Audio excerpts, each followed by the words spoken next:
امام ربانی رحمۃ اللہ تعالی علیہ کی عبارت آپ کے سامنے آج کر رہا تھا. یہ جو الزام تراشیوں کو بنیاد بنا کر، الزام کو بنیاد بنا کر اہل سنت و جماعت کے اندر ہی ان کو خارج کرنے کا سلسلہ نیا شروع کیا گیا، یہ قابل مذمت ہے. اور امام حسن رضی اللہ تعالی عنہ کے بارے میں یہ عرض کروں آپ کے سامنے صرف ایک روایت جو حضرت امام سیدنا حسن مجتبی رضی اللہ تعالی عنہ کے مناقب کا سمجھیے کہ خلاصہ ہے. تاریخ ابن عساکر میں امام ابن عساکر لائے. عبداللہ ابن مصعب کہتے ہیں کہ ہمارے زمانے میں ایک بندہ تھا، حضرت عبداللہ بن زبیر رضی اللہ تعالی عنہ کا ذکر خیر جب بھی ہوتا، حضرت عبداللہ بن زبیر صحابی رسول ہیں اور فخر عالم صلی اللہ علیہ وبارک وسلم کے اعزہ میں آتے ہیں. حضرت عبداللہ بن زبیر کا ذکر خیر جب بھی ہوتا، عبادت میں بڑا معروف تھا وہ آدمی، تو وہ رو پڑتا تھا، اس کو محبت بڑی تھی حضرت عبداللہ بن زبیر کے ساتھ. لیکن یہ تعجب کی بات ہے، روایت کے لفظ ہیں کہ جب اس کے سامنے مولا کائنات رضی اللہ تعالی عنہ کا تذکرہ خیر ہوتا، وہ آگے سے بکتا تھا، نالائق بات کرتا تھا.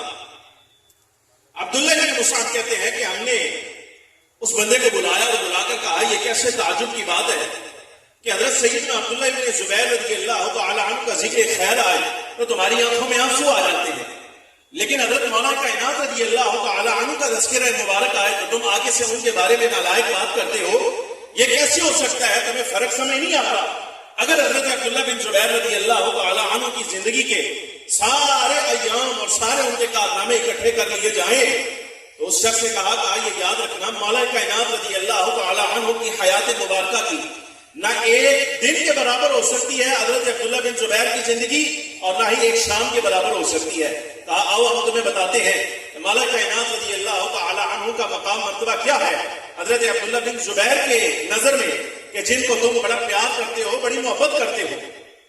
عبداللہ بن مصعب کہتے ہیں کہ میں نے یہ خود دیکھا، مجلس لگی ہوئی تھی، حلقہ بنا ہوا تھا، سیدنا امام حسن مجتبی رضی اللہ تعالی عنہ آپ خود صدر نشین تھے اس مجلس میں، اور حضرت عبداللہ بن زبیر رضی اللہ تعالی عنہ حالانکہ عمر میں بڑے تھے، آپ حضرت امام حسن کے پہلو میں بیٹھے ہوئے ہیں، لیکن جتنی دیر امام حسن کے پہلو میں آپ رہے میں نے دیکھا مسلسل آپ کی مبارک پیشانی پر پسینے کے قطرے جو ہیں وہ بہہ رہے ہیں، مسلسل پسینہ آئی جا رہا.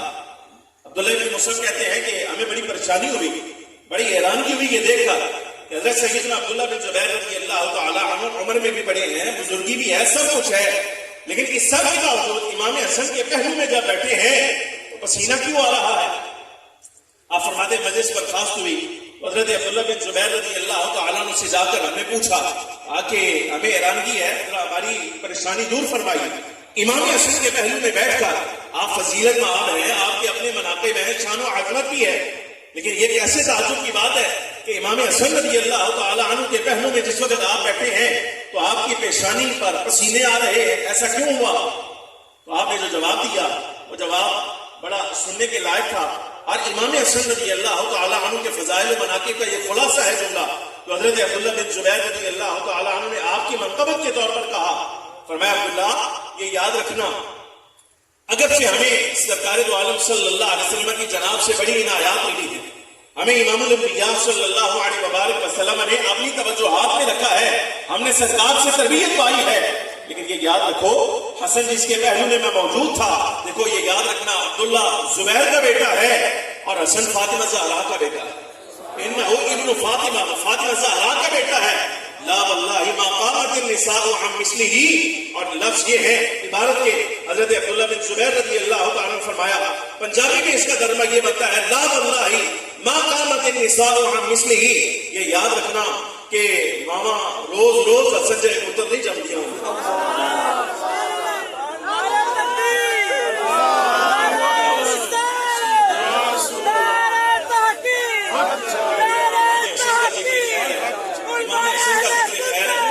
عقیدہ اہل سنت سنیں، عقیدہ اہل سنت. میرا تعلق بحمداللہ تعالی سادات خاندان سے ہے، بزرگوں کی اولاد سے تعلق رکھتا ہوں، اور میں امام حسن رضی اللہ تعالی عنہ ان کے ساتھ میری وابستگی ہونے کی وجہ سے، پیار محبت ہونے کی وجہ سے عقیدہ اہل سنت کی آپ کے سامنے وضاحت کر رہا ہوں، یہ یاد رکھنا. ویسے عقیدہ اہل سنت یہ ہے فخر عالم صلی اللہ علیہ وبارک وسلم کا ہر ایک صحابی محترم ہے، مکرم ہے، معظم ہے، تعظیم کے لائق ہے. اور یہ یاد رکھنا جس کے ساتھ امام حسن رضی اللہ تعالیٰ عنہ نے صلح کر لی ہے، اب ہماری ذمہ داری ہے ہماری اس کے ساتھ صلح ہے۔ جس کے ساتھ امام حسن کی صلح ہے ہماری اس کے ساتھ صلح ہے۔ اگر اس فرق کے خلاف کوئی بندہ بات کرے گا تو یہ یاد رکھنا وہ امیر معاویہ پر نہیں بک رہا بلکہ امام حسن رضی اللہ تعالیٰ عنہ کی ذات پر بک رہا ہے۔ اور جو امام حسن پر بکنے والا ہوگا خدا کی قسم لاہور کی سرزمین پر چین سے بیٹھے گا نہیں اس وقت تک جب تک ہم اس کو ننگا کر کے سامنے بازار میں نہیں لے آئے۔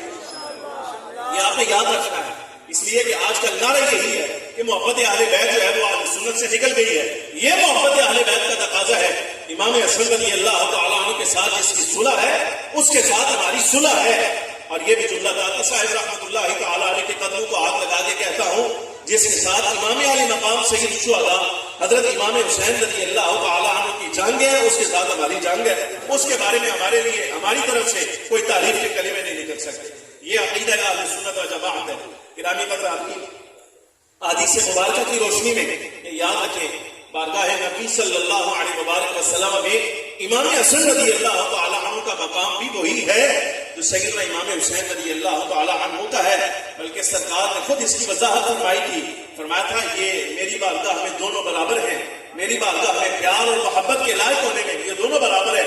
حضرت امام علی مقام رضی اللہ تعالیٰ عنہ کے 10 روزہ جلسے جو ہے یہ بھی اہل سنت کے ہاں منعقد ہوتے ہیں۔ یہ اللہ تبارک و تعالیٰ نے ہمیں توفیق عطا فرمائی ہے بحمد اللہ تعالیٰ۔ امام حسن رضی اللہ تعالیٰ عنہ کا ذکر خیر بھی ہم ویسے ہی کرتے ہیں جیسے حضرت امام علی مقام سید الشہداء رضی اللہ تعالیٰ عنہ کا کرتے ہیں۔ یہ کچھ باتیں معروضات سمجھیے کہ معروضی صورت کے مطابق آپ کے سامنے آج کی ہیں، مگر پورا ایک موضوع ہے الحمدللہ تعالیٰ۔ اگر کبھی موقع بنا تو اس بات کو آگے بڑھاؤں گا۔ دعا فرمائیں اللہ تبارک و تعالیٰ جل وعلا ہمیں اہل سنت و جماعت کا یعنی جو اسلاف کا عقیدہ ہے اسی پر پابندی کی توفیق عطا فرمائے، استقامت عطا فرمائے۔ سرکار دو عالم صلی اللہ علیہ وسلم کی تمام اہل بیت، حضور کے تمام صحابہ کرام رضی اللہ تعالیٰ مجمعین کی تعظیم توقیر کرنے کی توفیق عطا فرمائے۔ اور یہ یاد رکھیے گا جو بندہ عقیدہ اہل سنت کا حامل ہے، سنی ہونے کا تقاضا یہ ہے اہل سنت کے جو اصول ہیں خود اپنے آپ کو اہل سنت کے اصولوں کی پابندی میں لانا۔ ہمارے زمانے میں اب یہ بات بڑی عجیب ہو گئی ہے کہ فرد ہوتا ہے، فرد وہ بات نکالتا ہے تو اس کے بعد جناب والا دلائل نکالنے شروع کیے جاتے ہیں تاکہ اس کی بات کو ثابت کر دیا جائے۔ حالانکہ حق یہ ہوتا ہے کہ آپ پہلے ادلہ پڑھیں، پہلے موقف پڑھیں، اور جو نظریات ہمارے اکابر نے پہلے بیان کر دیے ہیں اپنی فکر کو اس کی تائید میں لائیں۔ لیکن بڑے تعجب کی بات ہے آج کل فکر عقیدہ اہل سنت کی تائید میں نہیں آتی بلکہ فکر نظریہ پہلے قائم کر لیا جاتا ہے، اگرچہ اسلاف اور متفق علیہ عقیدہ کے خلاف ہی کیوں نہ ہو، نظریہ پہلے قائم کر لیا جاتا ہے، اس کے بعد نصوص کے معنی تبدیل کرنے کی طرف رجحان ہوتا ہے۔ گرامی حضرات، اہل سنت و جماعت ہونے کا مطلب یہ ہے ہمارا عقیدہ ہمارے ائمہ کرام بزرگان دین نے قرآن و حدیث کی روشنی میں ثابت کر دیا ہے، مندرج کر دیا ہے۔ جو بندہ اس عقیدے کی پابندی کرنے والا ہے وہ اہل سنت کہلائے گا، اور جو ان اصولوں سے نکل کر کسی اور اصول کے پیچھے جاتا ہے خود بخود اہل سنت و جماعت سے خارج ہو جائے گا، ہمیں اس کو نکالنا نہیں پڑے گا۔ دعا فرمائیں اللہ رب العالمین جل وعلا اسی عقیدے پر استقامت عطا فرمائے اور ہمیں سلامتی ایمان کے ساتھ فتنوں سے بچ کر رب العالمین جل وعلا کی بارگاہ میں اور بارگاہ نبی صلی اللہ علیہ وبارک وسلم میں حاضر ہونے کی توفیق عطا فرمائے۔ وآخر دعوانا ان الحمد للہ رب العالمین۔